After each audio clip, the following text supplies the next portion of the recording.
कैसे हैं आप लोग। तो आज हम बात करेंगे कि नॉन स्टैंडर्ड इलेक्ट्रोड पोटेंशियल कैसे कैलकुलेट किया जाता है, या किसी सेल का जो नॉन स्टैंडर्ड कंडीशन में जो इलेक्ट्रोड पोटेंशियल होता है वो कैसे कैलकुलेट किया जाता है। अब नॉन स्टैंडर्ड कंडीशन क्या है, अर्थात जब टेम्परेचर आपका 298 केल्विन ना हो लिख रहा हूँ, डज नॉट इक्वल टू का साइन लगाया हुआ है। प्रेशर आपका 1 atm न हो, या आपका कंसंट्रेशन जो है वो आपकी 1 मोल पर लीटर न हो। जब आपकी कंसंट्रेशन 1 मोल पर लीटर ना हो तो वहां पर जो इलेक्ट्रोड पोटेंशियल निकाला जाता है वो नर्नेस समीकरण की सहायता से निकाला जाता है।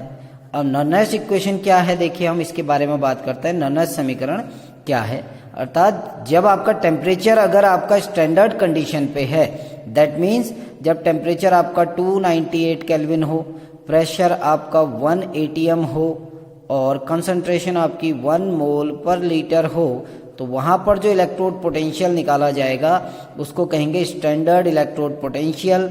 और ये निकाला जाता है किसकी सहायता से, SHE, जो कहलाता है स्टैंडर्ड हाइड्रोजन इलेक्ट्रोड, जिसके बारे में हम पीछे पढ़ चुके हैं। नॉन स्टैंडर्ड कंडीशन में जब निकाला जाता है, जिसको हम ई सेल कहते हैं, ई ऑफ सेल, ये निकाला जाता है नर्नेस इक्वेशन की सहायता से। तो हम नर्नेस इक्वेशन के बारे में बात करते हैं। उससे पहले हम गैल्वेनिक सेल के बारे में थोड़ा सा डिस्कस करते हैं कि हमने गैल्वेनिक सेल जब पढ़ा था तो हम गैल्वेनिक सेल के समय बात क्या करते थे कि ये एक स्वतः रिडॉक्स अभिक्रिया पर काम करता है।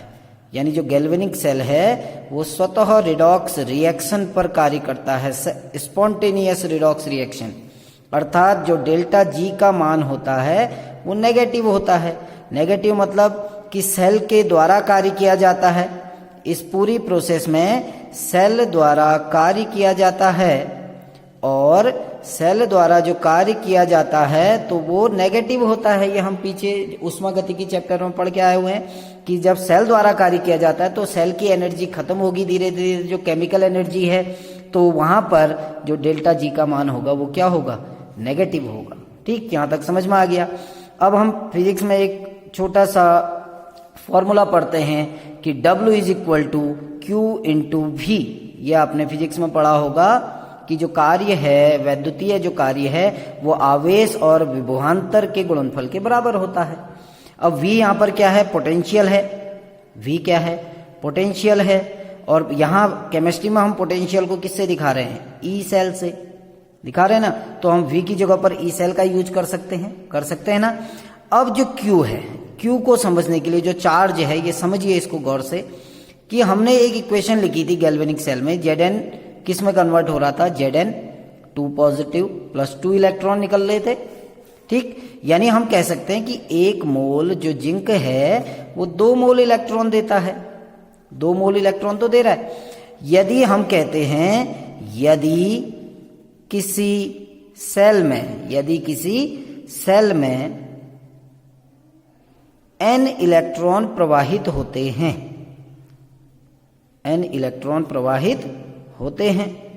तो यहां तो 2 इलेक्ट्रॉन प्रवाहित हो रहे हैं, यानी ये जो चार्ज होगा 2 मोल इलेक्ट्रॉनों पे चार्ज होगा। यदि n इलेक्ट्रॉन प्रवाहित होते हैं, और हमको पता है कि जो 1 मोल इलेक्ट्रॉन पे जो चार्ज होता है, 1 मोल इलेक्ट्रॉन पर आवेश, वो 1 मोल इलेक्ट्रॉन पर आवेश कितना होता है, 96,500 कूलम, जिसको हम फेराडे भी कहते हैं, 1 फेराडे। ठीक है ना। तो 1 मोल इलेक्ट्रॉन पे जो आवेश होता है वो कितना होता है, 1F होता है ना, या खाली सिंगली F भी कह सकते हैं। तो हमारा अगर ये तो 1 मोल इलेक्ट्रॉन पर आवेश है, यदि n मोल इलेक्ट्रॉन हो हमारे पास, यदि n मोल इलेक्ट्रॉन हो तो उस पर कितना आवेश हो जाएगा, NF। तो यही तो फॉर्मूला है, Q बराबर NF, यानी 1 मोल ये आपके n मोल इलेक्ट्रॉनों पर जो आवेश होता है वो NF होता है। 1 मोल इलेक्ट्रॉन पर आवेश कितना होता है, 1 फेराडे, तो n मोल इलेक्ट्रॉनों पर आवेश कितना हो जाएगा, NF। तो हम मान के चल रहे हैं यदि किसी सेल में n इलेक्ट्रॉन प्रवाहित होते हैं तो Q बराबर क्या हो जाएगा, NF। हो गया ना। यानी हमारी इक्वेशन क्या निकली, W बराबर Q की जगह पर हम NF रख देते हैं, और ये पोटेंशियल है, पोटेंशियल की जगह पर हम ई सेल को रख सकते हैं, क्योंकि हम ई सेल को क्या कहते हैं, पोटेंशियल। अब हमने सबसे पहले देखा था कि गैल्वेनिक सेल में जो सेल कार्य करता है, क्योंकि सेल कार्य कर रहा है, तो जब सेल कार्य करता है तो गिब्स ऊर्जा में जो परिवर्तन होता है वो ऋणात्मक होता है, यानी W बराबर क्या हो गया, माइनस डेल्टा जी। अब हम W की जगह पर माइनस डेल्टा जी रख सकते हैं, यानी क्या हो जाएगा, माइनस डेल्टा जी बराबर NF E cell, NF E cell हो सकता है। माइनस को इधर ले जाते हैं, हम क्या लिख सकते हैं, डेल्टा जी बराबर माइनस NF ई सेल कह सकते हैं ना। तो एक डेरिवेशन आपका ये निकला कि किसी सेल की गिब्स ऊर्जा का फॉर्मूला, आप अपनी बुक्स में ढूंढना, आपको ये फॉर्मूला मिलेगा।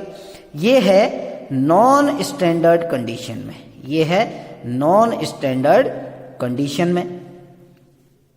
अब हम स्टैंडर्ड कंडीशन में जब लेते हैं तो स्टैंडर्ड कंडीशन में क्या करते हैं, जब कंडीशन क्या हो, स्टैंडर्ड हो। अब स्टैंडर्ड कंडीशन आपको बताइए ऊपर क्या होती है, तो यहां पर हम सिंपली क्या करते हैं, डेल्टा जी नॉट लिख देंगे इसको, माइनस NF ई सेल की जगह पर हम स्टैंडर्ड कंडीशन ले रहे हैं तो क्या कह देंगे, ई नॉट सेल।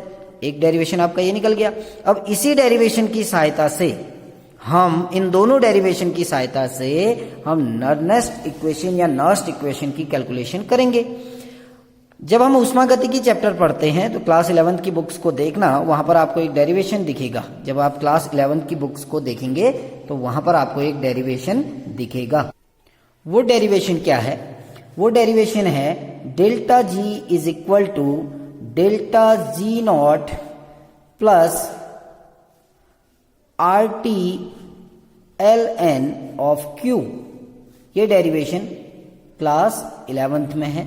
अब आप इससे डरना मत कि ये इक्वेशन कहां से आई, आप इसको क्लास 11 की बुक्स में ढूंढो, ये इक्वेशन आपको वहां दिखेगी ऊष्मागतिकी वाले चैप्टर में। ठीक, तो इस इक्वेशन को याद कर लो कि जो डेल्टा जी की वैल्यू है नॉन स्टैंडर्ड कंडीशन में और डेल्टा जी की वैल्यू जो स्टैंडर्ड कंडीशन में है, उनके बीच में क्या रिलेशन होता है, क्यों क्या होता है, ये अभी आपको आगे बताता हूं।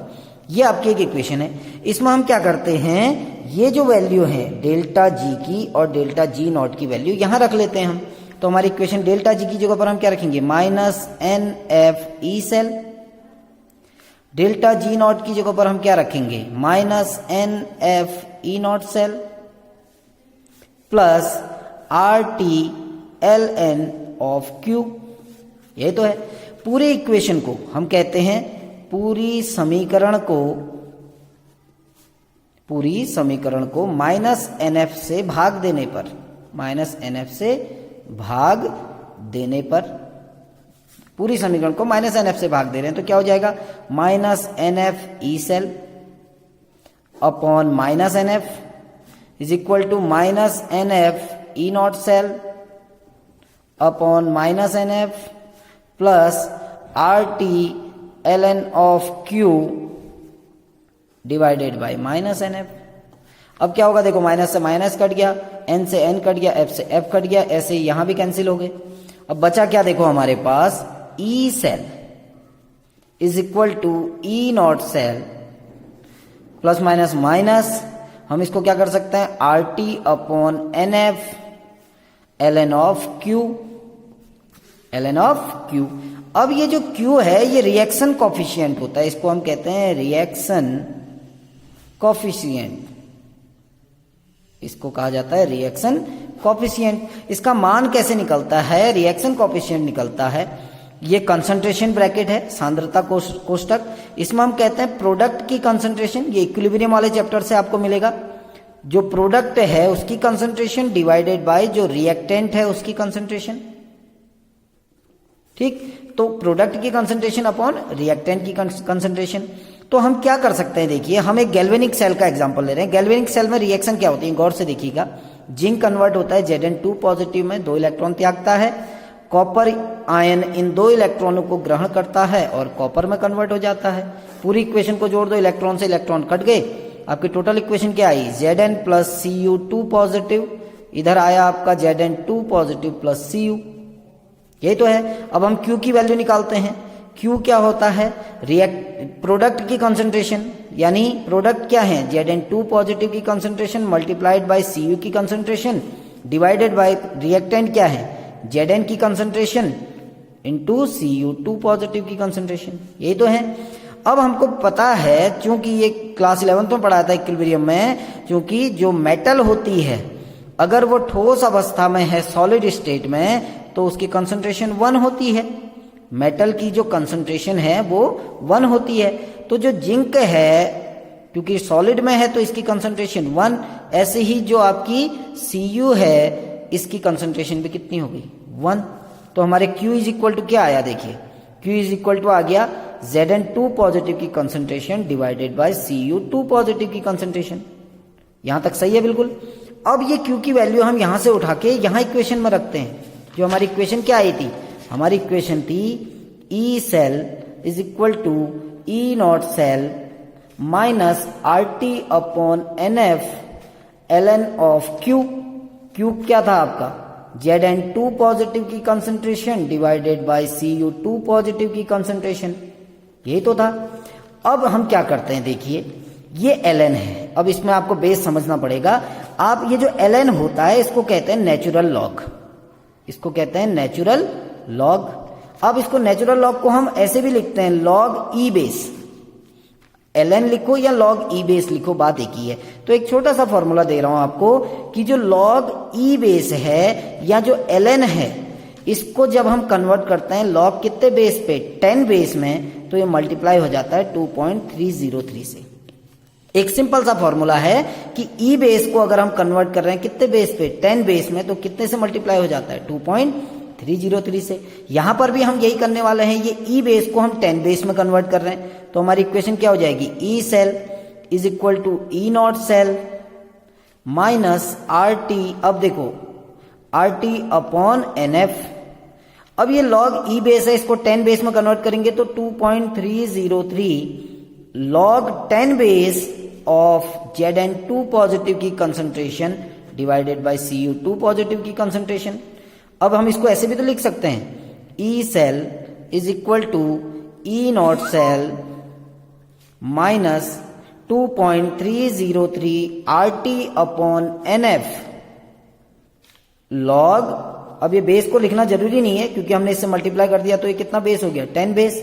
तो Zn2 पॉजिटिव की concentration divided by Cu2 positive की कंसंट्रेशन। ठीक, ये आपकी नॉनेस इक्वेशन है गैल्वेनिक सेल के लिए, जिसमें जिंक का एनोड और कॉपर का कैथोड है।